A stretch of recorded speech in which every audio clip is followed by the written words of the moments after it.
নমস্কাৰ এই মুহূৰ্তত আহি পৰিছে ৰাজ্যখনৰ বাবে খন্দিয়াৰ কেইবাটাও বিগ ব্ৰেকিং নিউজ অসমৰ লগতে ভাৰতৰ বিভিন্ন প্ৰান্তৰ পৰা খন্দিয়াৰ কেইবাটাও খবৰ আপোনালোকৰ বাবে লৈ আহিছো এই মুহূৰ্তত জনাই আছো গুৰুত্বপূৰ্ণ খবৰ চৰকাৰৰ বিৰুদ্ধে বিস্ফোৰক মন্তব্য কৰিছে আজি সাংসদ গৌৰৱ গগৈয়ে অসমৰ মানুহৰ বিবেকক আৰু অপমানিত নকৰিব বুলি মন্তব্য গৌৰৱ গগৈৰ মিছা অপপ্ৰচাৰৰ ৰাজনীতি বাদ দি অসমৰ জনসাধাৰণক সেৱা কৰক বুলি মন্তব্য এবাৰ গৌৰৱ গগৈ ডিব্ৰুগড়ৰ ৰাইজে যেতিয়া বিজেপি দলৰ পৰা আঁতৰিছে তেতিয়া ৰাইজৰ ওচৰত আহিছে বিজেপি স্কেমৰ পৰা ৰাইজক বচাবলৈ এইখন চৰকাৰে আজিলৈকে কি পদক্ষেপ লৈছে এই ডাঙৰ প্ৰশ্ন উত্থাপন কৰিছে গৌৰৱ গগৈয়ে ট্ৰেডিং প্ৰবঞ্চকৰ সৈতে শক্তিশালী ৰাজনৈতিক নেতা দৃঢ় সম্পৰ্ক আছে বুলি মন্তব্য চৰকাৰৰ বিৰুদ্ধে বিস্ফোৰক মন্তব্য কৰিছে সাংসদ গৌৰৱ গগৈয়ে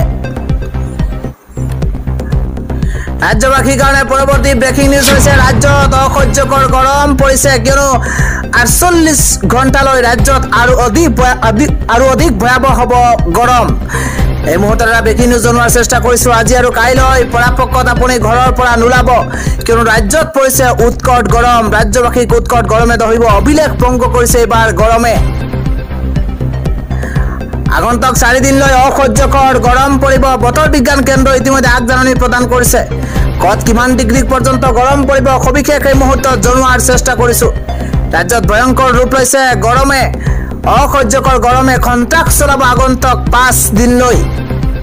স্বাভাৱিক তাপমাত্ৰাতকৈও 3 পৰা 5 ডিগ্ৰী বৃদ্ধি হৈছে তাপমাত্ৰা প্ৰতিদিনে অত্যাধিক গৰমৰ আগজাননী দিছে বতৰ বিজ্ঞান কেন্দ্ৰই প্ৰতিখন জিলালৈ ইতিমধ্যে এলাৰ্ট জাৰি কৰিছে বতৰ বিজ্ঞান কেন্দ্ৰই 13 সেপ্টেম্বৰ পৰ্যন্ত ৰাজ্যত বৰষুণ নাইকিয়া হোৱাৰ আগজাননী দিছে বতৰ বিজ্ঞান কেন্দ্ৰই গুৱাহাটীত আজি তাপমাত্ৰা 35 ডিগ্ৰী সেলসিয়াছলৈ বৃদ্ধি পাইছে সমান্তৰালভাৱে যোৰহাটত তাপমাত্ৰা হৈছে 34 ডিগ্ৰী সেলসিয়াছ লগতে নগাঁৱত 39 ডিগ্ৰী পৰ্যন্ত সেলসিয়াছ বৃদ্ধি পাইছে গৰমৰ আমি এটা অত্যন্ত গুৰুত্বপূৰ্ণ খবৰ জনোৱাৰ চেষ্টা কৰিছো দুপুৰীৰ তাপমাত্ৰা 37 ডিগ্ৰী সেলসিয়াছ হৈছে গৈ সমান্তৰালভাৱে বাক্সাত 34 ডিগ্ৰী সেলসিয়াছ হৈছে গৰমৰ তাপমাত্ৰা ৰাজ্যবাসীৰ কাৰণে সবাতোকৈ গুৰুত্বপূৰ্ণ খবৰটো হৈছে আজি ৰকিবুল হুছেইনে কয় যে আজমল সুপাৰ 40ক প্ৰত্যাহ্বান জনাই ৰকিবুল হুছেইনে খুলিব সুপাৰ 80 আৰু সুপাৰ 100 এটা ব্ৰেকিং নিউজ জনোৱাৰ চেষ্টা কৰিছো এবাৰ আজমলক প্ৰত্যাহ্বান জনাইছে ৰকিবুল হুছেইনে বদৌদিন আজমলক প্ৰত্যাহ্বান জনাই ধুবুৰীৰ কংগ্ৰেছ সাংসদ ৰকিবুল হুছেইনে ডাঙৰ ঘোষণা কৰিছে আজমল সুপাৰ 40ৰ বিপৰীতে ৰকিবুল হুছেইনে খুলিব এবাৰ সুপাৰ 80 আৰু সুপাৰ 100 মাত্ৰ 40,000 টকাতে সুপাৰ 80 আৰু সুপাৰ 100ত পঢ়িব পাৰিব ছাত্ৰ ছাত্ৰীসকলে আজমলক প্ৰত্যাহ্বান জনাইছে আজমল সুপাৰ 40ত খৰচ হয় 2,70,000 টকা এবাৰ ৰকিবুল হুছেইনৰ সুপাৰ 80 আৰু সুপাৰ 100ত খৰচ হ'ব মাত্ৰ 40,000 টকা আজমলক প্ৰত্যাহ্বান জনাই ৰকিবুল হুছেইনৰ মন্তব্য ৰকিবুল হুছেইনৰ সুপাৰ 80 আৰু সুপাৰ 100ত 40,000 টকাৰ খৰচৰে ছাত্ৰ ছাত্ৰীসকলে অধ্যয়ন কৰিব পাৰিব সাংবাদিকৰ আগত এই ঘোষণা কৰিছে কংগ্ৰেছ সাংসদ ৰকিবুল হুছেইনে পৰৱৰ্তী আনে গুৰুত্বপূৰ্ণ খবৰ হৈছে ৰিপুন বৰাই কংগ্ৰেছত যোগদান কৰাৰ পিছতে আজি প্ৰথমবাৰৰ বাবে প্ৰতিক্ৰিয়া ব্যক্ত কৰিছে ৰিপুন বৰাই কয় যে মোৰ পুৰণি ঘৰলৈ ঘূৰি আহিবলৈ পাই মই অত্যন্ত সুখী গৌৰৱ বোধ কৰিছো বুলি মন্তব্য ৰিপুন বৰাৰ এটা ৰাজনৈতিক প্ৰেক্ষাপটৰ ব্ৰেকিং নিউজ জনোৱাৰ চেষ্টা কৰিছো এবাৰ ৰিপুন বৰাই কয় যে মোৰ পুৰণি ঘৰলৈ ঘূৰি আহিবলৈ পাই মই অত্যন্ত সুখী হৈছো গৌৰৱ বোধ কৰিছো বুলি মন্তব্য ৰিপুন বৰাৰ তৃণমূললৈ গৈছিলো কিন্তু বিজেপিক উৎখাত কৰিব পাৰিম বুলি গৈছিলো কিন্তু দেখিলো তৃণমূলেৰে নোৱাৰি আৰু সেইবাবেই যুঁজখন শক্তিশালী কৰিবৰ বাবে পুনৰ কংগ্ৰেছলৈ ঘূৰি আহিছো বুলি মন্তব্য ৰিপুন বৰাৰ কংগ্ৰেছত যোগদান কৰি এই মন্তব্য কৰিছে ৰিপুন বৰাই আজিৰ পৰৱৰ্তী গুৰুত্বপূৰ্ণ খবৰটো হৈছে মুখ্যমন্ত্ৰী হিমন্ত বিশ্ব শৰ্মাই ৰাজ্যত নোহোৱা কৰিব অবৈধ অনুপ্ৰৱেশকাৰী সমস্যা দূৰ কৰিব ৰাজ্যৰ মুখ্যমন্ত্ৰী গৰাকীয়ে এটা গুৰুত্বপূৰ্ণ খবৰ জনোৱাৰ চেষ্টা কৰিছো ৰাজ্যত নোহোৱা হ'ব অবৈধ অনুপ্ৰৱেশকাৰীৰ সমস্যা আৰু গৃহ বিভাগে জাৰি কৰিছে কঠোৰ নিৰ্দেশনা ডাঙৰ খবৰ এই মুহূৰ্তত জনোৱাৰ চেষ্টা কৰিছো অবৈধ অনুপ্ৰৱেশকাৰীৰ বিৰুদ্ধে কঠোৰ হ'বলৈ সীমান্ত আৰক্ষীক নিৰ্দেশ দিছে মুখ্যমন্ত্ৰী গৰাকীয়ে সামাজিক মাধ্যম যোগে এই কথা জনাইছে ৰাজ্যৰ মুখ্যমন্ত্ৰী হিমন্ত বিশ্ব শৰ্মাই আন এটা খবৰ জনোৱাৰ চেষ্টা কৰিছো এবাৰ দুপৰ নিশা মুখ্যমন্ত্ৰী হিমন্ত বিশ্ব শৰ্মাই কেইবাটাও বৃহৎ ঘোষণা কৰিছে আজিৰ পৰা ৰাজ্য চৰকাৰৰ নতুন অধিসূচনা জাৰি কৰা হৈছে সবাতোকৈ জৰুৰী খবৰ সীমান্ত অঞ্চলত বিএছএফৰ সৈতে সীমান্ত আৰক্ষীয়ে নতুনকৈ বিদেশী চিনাক্তকৰণ কৰিব কিছুদিনৰ পিছতে বাকি ৰোৱা জনতাক প্ৰদান কৰা হ'ব আধাৰ কাৰ্ড এটা ব্ৰেকিং নিউজ এই মুহূৰ্তত জনোৱাৰ চেষ্টা কৰিছো পিছে আধাৰ পাবলৈ হলে 2014 পূৰ্বে এনআৰচিত আবেদন কৰা হ'ব লাগিব আধাৰ কাৰ্ডৰ বাবে জনাইছে যে আধাৰ পাবলৈ হলে 2014 পূৰ্বে এনআৰচিত আবেদন কৰা হ'ব লাগিব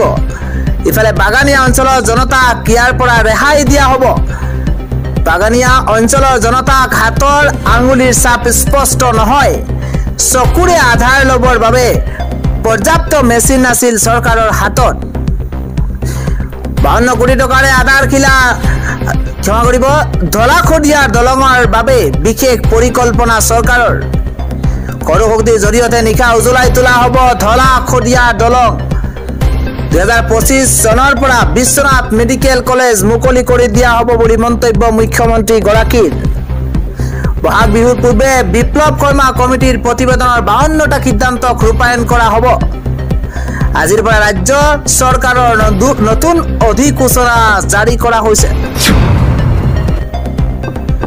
পৰৱৰ্তী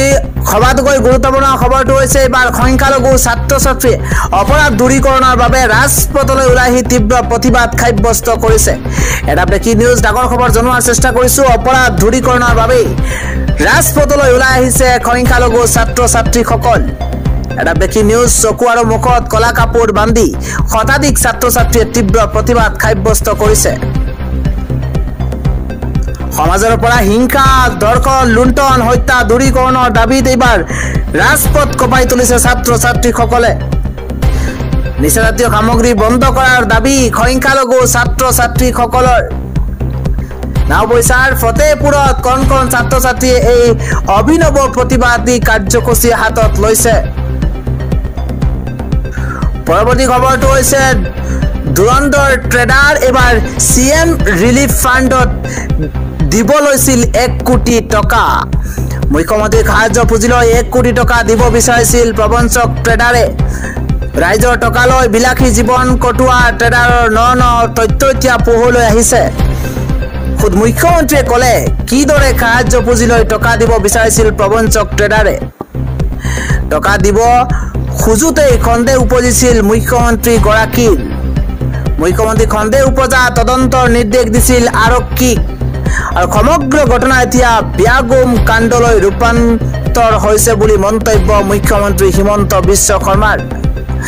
ৰাজ্যৰ ইমূৰৰ পৰা সিমূৰলৈ ট্ৰেডাৰৰ বিৰুদ্ধে আৰক্ষী কঠোৰ হ'ব বুলি কৈছে ৰাজ্যৰ মুখ্যমন্ত্ৰী হিমন্ত বিশ্ব শৰ্মাই